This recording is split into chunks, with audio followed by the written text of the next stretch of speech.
اعوذ باللہ من الشیطان الرجیم، بسم اللہ الرحمن الرحیم۔ اس پاک ذات کے نام سے شروع جو بڑا مہربان اور رحم فرمانے والا ہے۔ جی ناظرین، السلام علیکم۔ آج کی ویڈیو میں بتائیں گے کفار مکہ کی 3 سوالوں کا جواب۔ مکہ کی مشرکین نے 2 یہودی عالموں کے پاس اپنی آدمی بھیجی۔ یہ یہودی عالم مدینہ میں رہتے تھے۔ دونوں قاصدوں نے یہودی عالموں سے ملاقات کی اور ان سے کہا، ہم آپ کے پاس اپنا ایک معاملہ لے کر آئے ہیں۔ ہم لوگوں میں ایک یتیم لڑکا ہے، اس کا دعویٰ ہے کہ وہ اللہ کا رسول ہے۔ یہ سن کر یہودی عالم بولے، ہمیں اس کا حلیہ بتاؤ۔ قاصدوں نے نبی کریم صلی اللہ علیہ وآلہ وسلم کا حلیہ بتا دیا۔ تب انہوں نے پوچھا، تم لوگوں میں سے کن لوگوں نے ان کی پیروی کی ہے؟ انہوں نے جواب دیا، کم درجے کے لوگوں نے۔ اب انہوں نے کہا، تم جا کر ان سے 3 سوال کرو۔ اگر انہوں نے ان 3 سوالوں کے جواب دے دی تو وہ اللہ کی نبی ہے، اور اگر جواب نہ دے سکے تو پھر سمجھ لینا کہ وہ کوئی جھوٹا شخص ہے۔ پہلی ان سے ان نوجوانوں کے بارے میں سوال کرو جو پچھلے زمانے میں کہیں نکل گئے تھے۔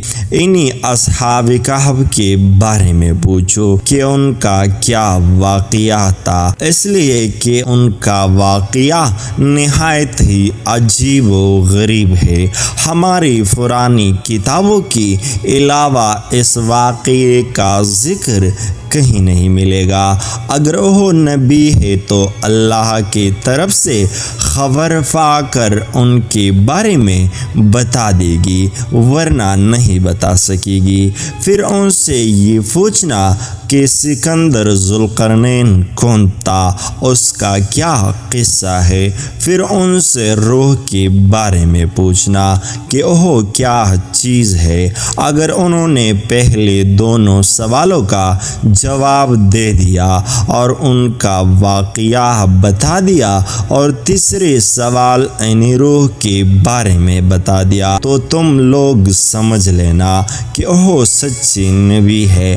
اس صورت میں تم ان کی پیروی کرنا۔ یہ لوگ یہ 3 سوالات لے کر واپس مکہ آئے اور قریش سے کہا، ہم ایسی چیز لے کر آئے ہیں کہ اس سے ہمارے اور محمد صلی اللہ علیہ وآلہ وسلم کے درمیان فیصلہ ہو جائے گا۔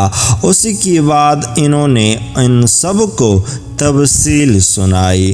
اب یہ مشرکین حضور نبی کریم صلی اللہ علیہ وآلہ وسلم کے پاس آئے۔ انہوں نے آپ علیہ السلام سے کہا، اے محمد صلی اللہ علیہ وآلہ وسلم، اگر آپ اللہ کے سچے رسول ہیں تو ہمارے 3 سوالات کے جوابات بتا دے۔ ہمارا پہلا سوال یہ ہے کہ اصحاب کہف کون تھے، دوسرا سوال ہے کہ ذوالقرنین کون تھا، اور تیسرا سوال ہے کہ روح کیا چیز ہے۔ آپ نے ان کے سوالات سن کر فرمایا، میں ان سوالات کے جوابات تمہیں کل دوں گا۔ نبی اکرم صلی اللہ علیہ وآلہ وسلم نے اس جملے میں انشاءاللہ نہ فرمایا، یہ نہیں فرمایا، انشاءاللہ میں تمہیں کل جواب دوں گا۔ قریش آپ صلی اللہ علیہ وسلم کا جواب سن کر واپس چلے گئی۔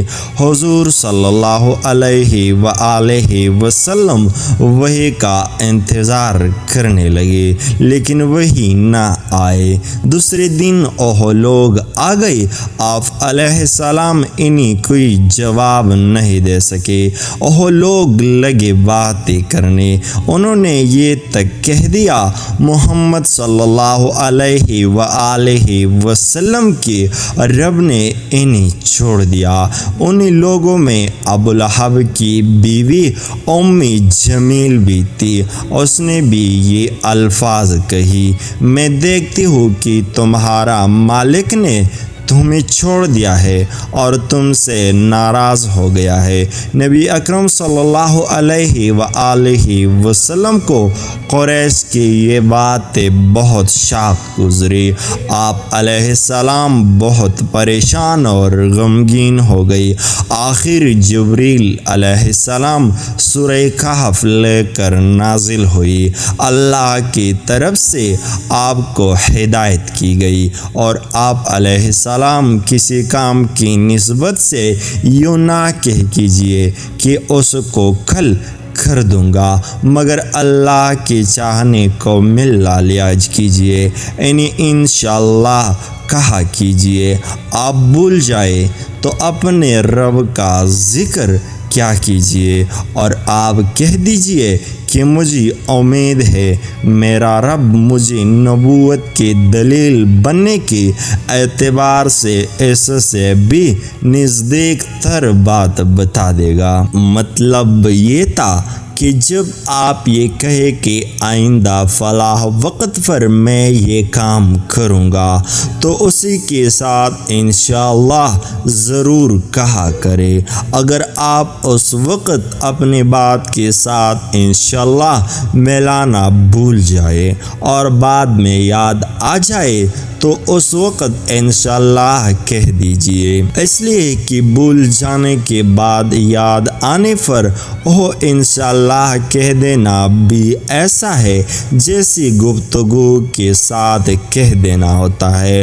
اس موقع پر وحی میں دیر ایسی بنا پر ہوئی تھی کہ آپ علیہ السلام نے انشاءاللہ نہیں کہا تھا۔ جب جبریل علیہ السلام سورہ کہف لے کر آئے تو آپ علیہ السلام نے ان سے پوچھا تھا، جبریل تم اپنی مدت میں میرے پاس آنے سے رک رہی ہے، اس سے تشویش پیدا ہونے لگی تھی۔ جواب میں حضرت جبریل علیہ السلام نے عرض کیا، ہم آپ کے رب کی حکم کے بغیر نہ ایک زمانے سے دوسرے زمانے میں داخل ہو سکتے ہیں، نہ ایک جگہ سے دوسری جگہ جا سکتے ہیں، ہم تو صرف اس کے حکم پر عمل کرتے ہیں۔ اور یہ جو کفار کہہ رہے ہیں کہ آپ کے رب نے آپ کو چھوڑ دیا ہے، تو آپ کے رب نے آپ کو ہرگز نہیں چھوڑا، بلکہ یہ سب اس کے حکمت کے مطابق ہوا ہے۔ پھر حضرت جبریل علیہ السلام نے آپ کو اصحاب کہف کے بارے میں بتایا، ذوالقرنین کے بارے میں بتایا اور پھر روح کے بارے میں وضاحت کی۔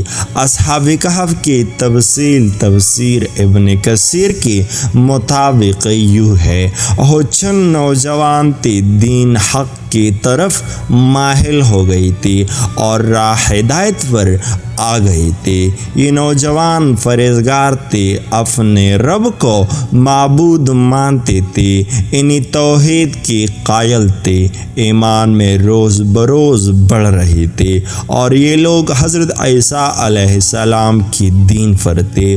لیکن بعض روایات سے یہ بھی معلوم ہوتا ہے کہ یہ واقعہ حضرت عیسیٰ علیہ السلام سے پہلے کا ہے، اس لیے کہ یہ سوال یہودیوں نے پوچھے تھے، اور اس کا مطلب ہے کہ یہودیوں کی کتابوں میں یہ واقعہ موجود تھا۔ اس سے یہ ثابت ہوتا ہے کہ یہ واقعہ حضرت عیسیٰ علیہ السلام سے پہلے کا ہے۔ قوم نے ان کی مخالفت کی، ان لوگوں نے صبر کیا۔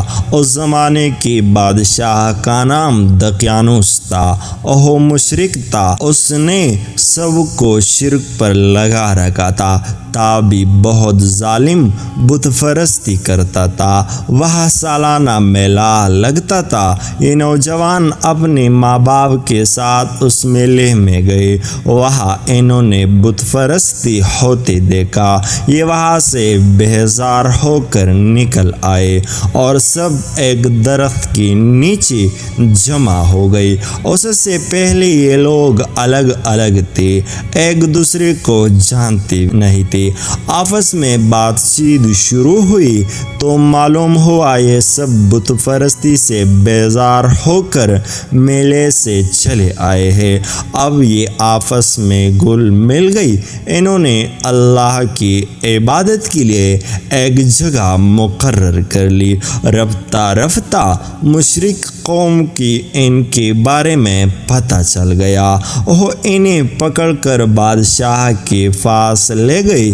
بادشاہ نے ان سے سوالات کی تو انہوں نے نہایت دلیری سے شرک سے بری ہونے کا اعلان کیا۔ بادشاہ اور درباریوں کو بھی توحید کی دعوت دی، انہوں نے صاف کہہ دیا، ہمارا رب وہی ہے جو آسمان اور زمین کا خالق ہے، اور یہ ناممکن ہے کہ ہم اس کے سوا کسی اور کی عبادت کریں۔ ان کی اعصاب گوئی پر بادشاہ بگڑا، اس نے انہیں ڈرایا دھمکایا اور کہا کہ اگر یہ باز نہ آئے تو میں انہیں سخت سزا دوں گا۔